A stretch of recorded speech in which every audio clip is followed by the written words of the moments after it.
وزارت حج و اوقاف افغانستان میگوید در سال جاری رفت آمد حجاج به عربستان سعودی، ادای مراسم حج و برگشت دوباره آنان به کشور بدون کدام مشکل موفقانه به پایان رسید.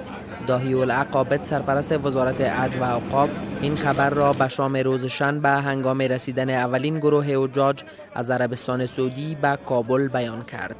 خوشبختانه مراسم حج به شکل موفقانه سپری شد و امسال حادثه جدی ما نداشتیم. مجموع تلفات ما تا این لحظه 6 تن است که به مرگ طبیعی وفات کردند.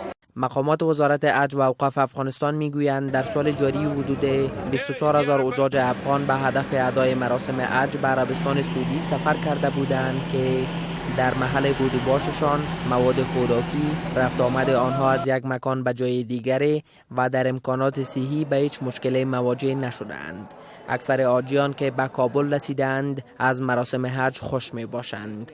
نوریه، یک تن از این حاجیان، به رادیو آزادی گفته که شما چی دارین، چی مشکل دارین، چی ندارین. تشکر. خدا هم میگی وزیرا را، هم میگی رئیسا را امیر رقم موفق داشته باشه که بتونه افغانستان آزاد و آرام نگاه کنه. اما یک تعداد از معلمین کم تجربه و برخورد نادرست آنان شکایت داشتند. امیر محمد، یک تن از این حجاج، به رادیو آزادی گفت: من تو فکر میکنم که شاید روان کرده باشه که اصلا نفهمه که مراسم حج چیه. به خاطر از اینکه در مدینه منوره اصلا ما معلمان را درست نتونستیم پیدا کنیم.